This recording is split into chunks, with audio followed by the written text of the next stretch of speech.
Today is May 28, 2008, and we're at the house of Dr. Don Gerald. He was born on July 26, 1930, and he lives at 2360 G Drive in Lowell, Michigan, 49331. My name is Beth Wyckoff, and I will be performing the interview, and Courtney Blanchard is operating the camera. Dr. John Gerald served from 1951 to 1953 in the Korean War. Okay. When I was going to college at the University of Michigan, the Korean War started. And since I was in ROTC in high school, I sort of liked marching. So I'd learned a lot about the Army during World War II, and I thought if our country was at war, I didn't want to go into the service by being drafted. Had I not enlisted, I wouldn't have been drafted, I discovered, but I didn't regret that. In January of 1951, I enlisted in the Air Force with my brother, and we had to wait a month. He decided he wanted to go to the Air Force. I decided I didn't want to be in the Air Force for 4 years, so I waited about 3 weeks, and the Army says, if you don't enlist, we're going to draft you. So I went down and enlisted in the Army. When I went, they sent me to Fort Custer in Battle Creek, Michigan, and I was collected together with a number of other young men. We were put on a troop train and shipped to Oakland, California. And after a day or two, we discovered that we were going to be put on a ship and be sent to the island of Oahu in the Hawaiian Islands. At that time, that was still not a state. I discovered that I didn't like ship life too well, because the minute I set my feet on the ship, I got seasick. But I was assigned to a KP duty for the next 5 days, and I had to wash dishes whether I was sick or not. So I discovered that seasickness only lasts 48 hours, fortunately. But I've never liked Spanish rice since then. When we got to Pearl Harbor and landed, there were a lot of the local citizenry. I guess they must treat everybody nice, because we had a visiting committee that put the leis around our neck. I think everybody gets one that goes to Hawaii, at least in those days. So anyway, the Army maintains a military base that's still in operation about 25 miles from Honolulu, and that base is called Schofield Barracks.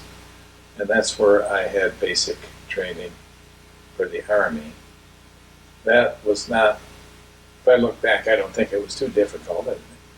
There's certain things you have to go through, but everybody survives.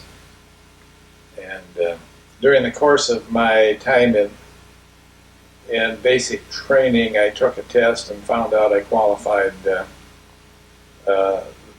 go to officer candidate school if I so desired. And since most of my fellow trainees were heading to Korea, I decided that I would go to officer candidate school.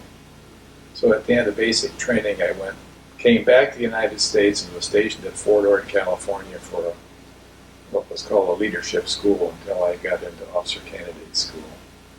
When after I selected for that, I was sent to Fort Benning, Georgia, and in November of 1951, I started officer candidate school. That was the most difficult thing I'd ever done, as far as the mental demands and the physical demands. It was very rigorous training, and every class would start about 200 people, and they said, we're only going to pass half of you, so you better work hard. So our class of 200, only 96 of us graduated as second lieutenants of infantry, which isn't the best thing. They always say, if you're a second lieutenant of infantry and you go into combat, your combat life is about 30 minutes. So fortunately, I never went to combat. It was good fortune. After I graduated from Officer Candidate School, I was assigned to Camp Breckenridge, Kentucky, which was a basic training camp, and it was assigned the 101st Airborne Division. That's the Screaming Eagles. That's what this insignia is. Unfortunately, or not, nobody there was jumping out of airplanes. I passed up that opportunity to go to jump school when I left Fort Benning. When I got to Camp Breckenridge, I was assigned as a executive officer in a training company, and then later on I was transferred to a different company where I eventually became the company commander when my other company commander was sent to Korea. That by some coincidence, which I discovered many years later, that particular regiment was the 506th Airborne Infantry Regiment, and the company I was in was Company E. And many years later, this E Company of the 506th got a certain degree of fame because this was the unit that Band of Brothers, the movie that Tom Hanks put together, was made about Easy Company, the 506. Of course, when I was in, we didn't know about it. That's amazing. And Stephen Ambrose, who was a noted military historian, wrote a book called Band of Brothers, from which the movie was made. And I couldn't find that. I must have lent it out to somebody. But there's a chapter in this book entitled, Combat Friends, the Men of Easy Company. And if you've ever heard of the Battle of the Bulge, this unit was involved heavily in the Battle of the Bulge and suffered a lot of casualties. When I was in the Army, military history of World War II had not been well developed as yet, so none of these details I knew of when I happened to be in Easy Company. My job in that after was putting Army recruits through basic training. And it's a 14-week course, and they start as raw recruits and come out at least able to go into, to be shipped to a unit wherever they got sent, whether it was in Germany where half of them went, or to Korea where the other half of them went. And from there, if they went to Korea, they were replacements in combat units. So they had to be trained enough to be able to do some of that. Myself, I was fortunate enough that the war ended before I would probably have been sent to Korea.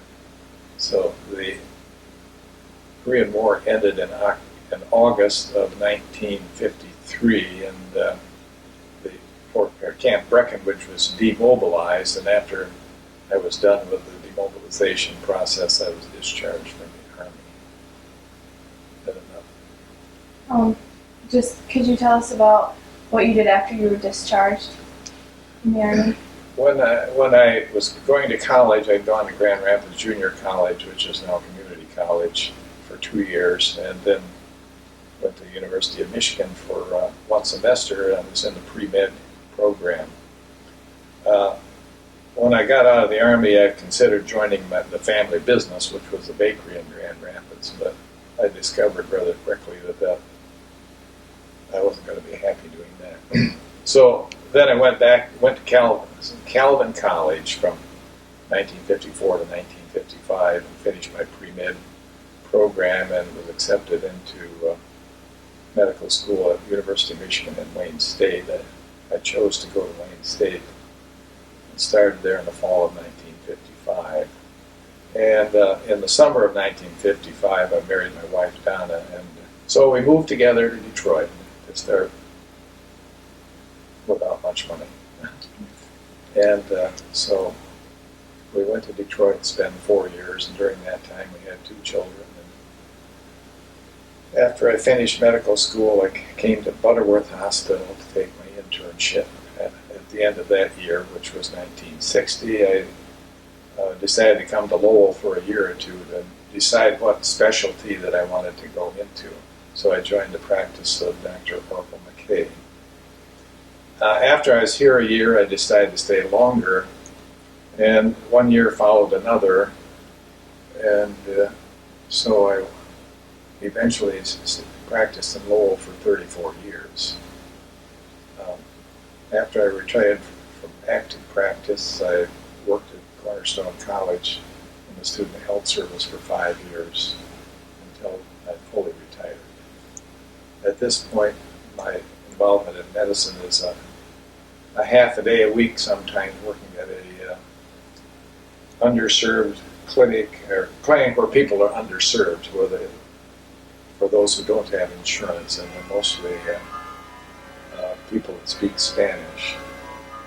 While I was working at Cornerstone College and University, I took 28 hours of college Spanish so I could become somewhat fluent in the language. I can read and write it well, but I still don't speak it well because I can't understand what they're saying. But they wouldn't talk so fast. But I struggle along with it. It's interesting anyway.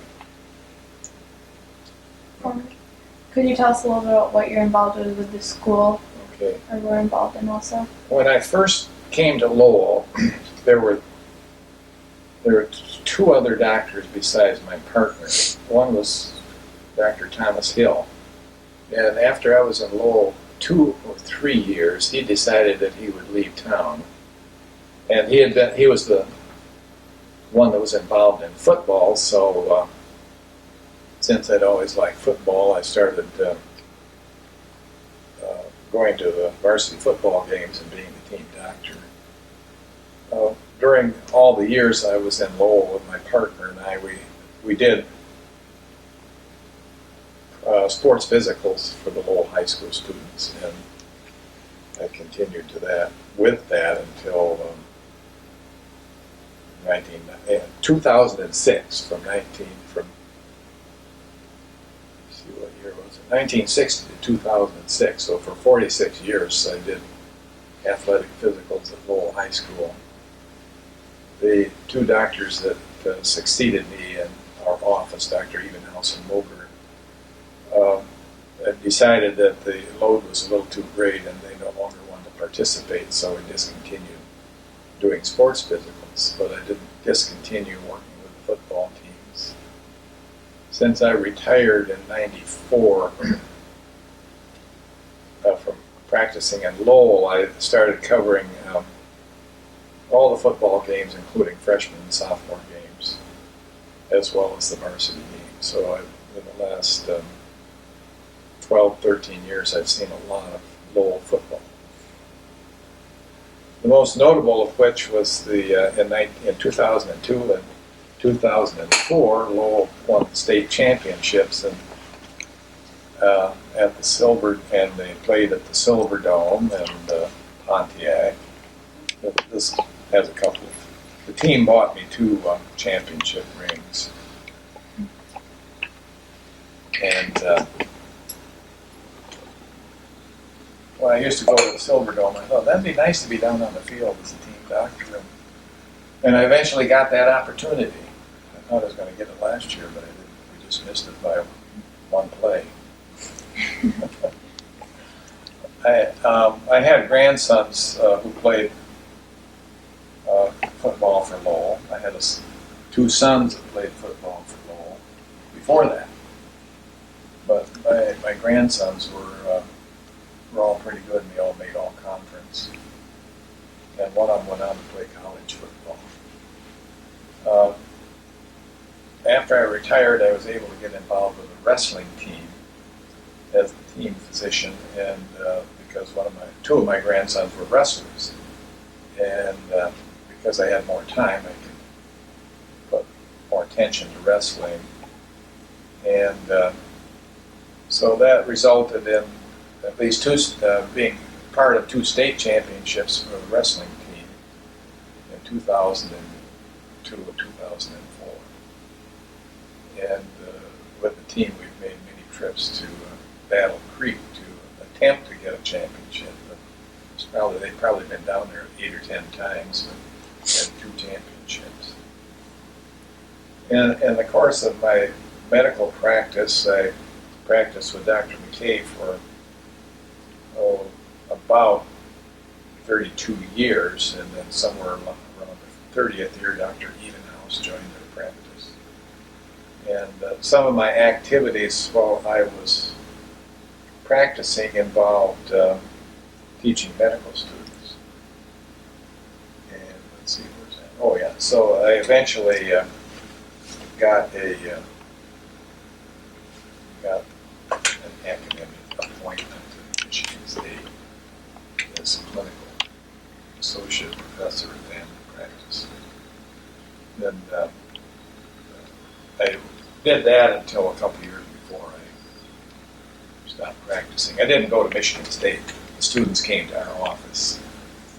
But that was always interesting, dealing with medical students and sharing one's knowledge. As far as other things, during the course of my involvement with the sports teams, I was elected to the Michigan High School Athletic Association. No, I'll get that right. Michigan High School Coaches Association.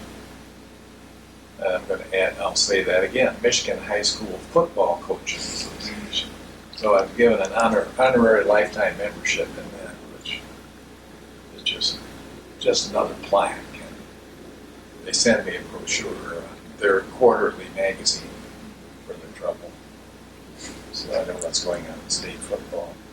As far as school activities, besides my involvement with the teams, when Dr. Hill left Lowell in 1963, I was appointed to fill his term on the Lowell Area School Board. And then after 1 year, then I ran for re-election, and I was re-elected to the school board twice, so I wound up serving 9 years on the school board. During that time, the board was involved in building what's now Cherry Creek Elementary School. At that time, it was the Lowell Area Middle School, and also the Bushnell Elementary School. And I think before I left, we also put an addition on the old high school, that's now the middle school. And that seemed like a long time ago, but it was actually.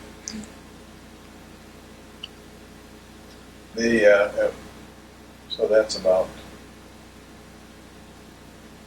Oh, no, that isn't the end of it. When after I retired, I had a little more time for community affairs, and so I joined the Rotary Club, and that's sort of a nice group of people, and they're all supposedly busy people that are involved in business and educators and professional people. We meet once a week at the City Hall. So I've been the treasurer for about 6 years. And that's a fair amount of work. That takes quite a bit of time, just keeping track of the money in the books for the Rotary Club. One of the things that I enjoy doing that doesn't take a lot of time is my partner, Dr. McKay, was involved with a lady who was one of his patients in Lowell. Now, he was involved medically, yes. And anyway, when she got old, she set aside a large quantity of money which she wanted to give to the city of Lowell. She wanted to build a hospital, but he went out to Arizona and convinced her that Lowell didn't need a hospital. In fact, they couldn't use a hospital because we were close enough to Grand Rapids. And as a result, this lady gave about $900,000 to the city of Lowell to be used for anything that was good in the city of Lowell, which could include like improving the fire station, building a library, helping build a new city hall, put in parks. So Dr. McKay became the chairman of that committee, and when he died in 1994, then I went on the committee and became the chairman. And so over the years, we've given a lot of money to various things in the city of Lowell. And that's called the Look Foundation. And one of the more notable ones is we gave $250,000 to the Engelhard Library. Well, it was about a quarter of what Mr. Engelhard gave, but it was the second largest donor for the library. Prior to my coming on the Look Fund committee, they had built a new fire station for Lowell. Every 3 years, we contribute toward a new ambulance. So if you look on the ambulance, you see it says Look Community Fund on it. We contributed toward the building of Creekside Kingdom. In fact, we paid for all of it at the what's the name of that park? The park down the road here. Creekside Park. Oh yeah, it is. And it's Creekside Kingdom, that big thing that the kids play on. And also the park at Stony Lake, among other things. And all of the trees that you see up and down Main Street at Lowell that are blooming in the spring, the Bartlett pears, are all paid for by the Look Committee. So that's just a list of some of the more notable things that the Look Committee has done in Lowell.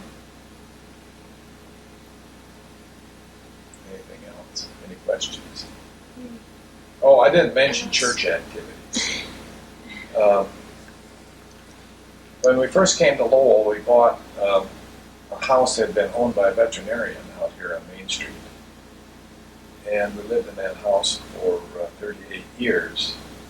And the house came with 40 acres of land. And after we'd lived there a few years, we were going to the Baptist church, and the Baptist church wanted to build.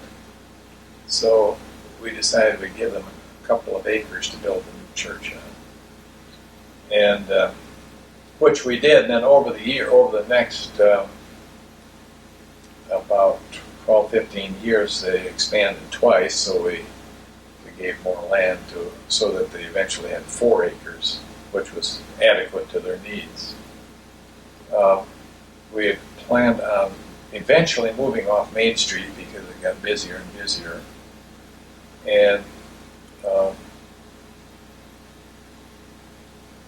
upshot was that we put the house up for sale a number of times, but we didn't find any buyers. But finally we got a buyer that offered us an adequate price, and so we offered that same price to the church, and the church took it. So then our house became part of the church complex.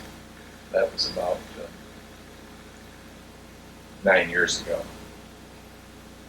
So then, since we owned the land up here on G Drive, we built our house up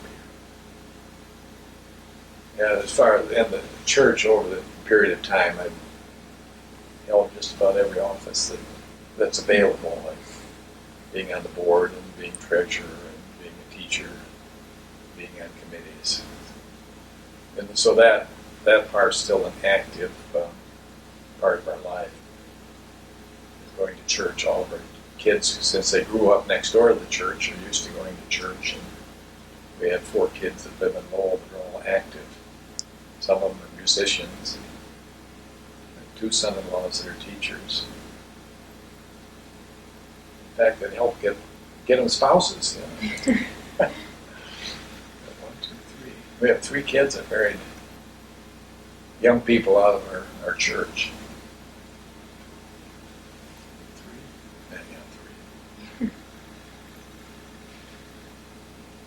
That helps. Any more questions? Anything you didn't go over? Do we want our video sales? What Sure. are we at right now? 24. Okay. Can we take some of this and we can talk a little, just kind of explain what it is? Sure. Are you stopped right now? I will. Ready? 51. 60-some years old, so this picture. 1952. Could you tell us what it's a picture of? Or, Oh, you want me to talk about it? yeah. Okay. This is a group of the second basic, no, it was the first one. First basic training unit that I helped train. And as the second in command, and there were about 200 men there, and they go through 14 weeks of training. And most of them, I think, majority of them were shipped to Korea, because the war was still going on at that time. That was about 9 months before the war ended. I don't know if they have cameras to do this now. I've got another picture that was taken later when I was a company commander, but it was put away in a box somewhere. And that was a summertime picture, so the uniforms were the suntans like I'm wearing. These troops are wearing wool uniforms because it was chilly weather then. This was probably in February of 52 about when this was taken. No, February 53. I was still in Georgia in 52.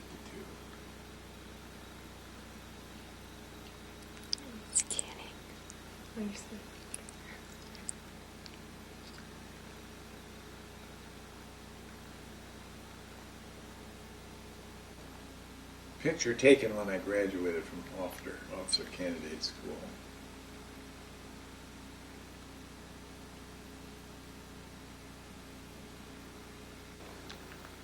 Okay, for about the last 20 years, the Lowell Chamber of Commerce takes nominations for people to receive an award they call Person of the Year.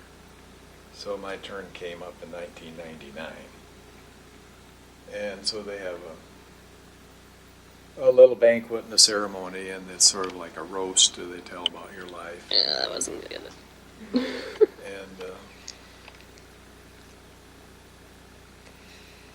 graduated from the same medical school I did, Wayne State University School of Medicine, in 1991. And he's now practicing obstetrics and gynecology in Holland. My oldest daughter has been an RN at Butterworth for years and is a manager on OB delivery. Her second son, 2 weeks ago, graduated from Kirksville College of Osteopathic Medicine. So he now has his doctor's degree as well. So we have 3 doctors in 3 generations. So I don't know if we'll get more or not. And nurse and another granddaughter just graduated as a nurse 2 weeks ago also. So that's our medical heritage in the family. Fortunately, none of them had a military heritage. Okay, that's probably enough. The following oral military history project is a series of documentaries in association with the Lowell area men and women who proudly served and sacrificed part of their lives to preserve the opportunities for all of us to build our businesses and raise our families under a blanket of freedom. For reservations and more information, contact the Lowell Area Historical Museum at 616-897-7688.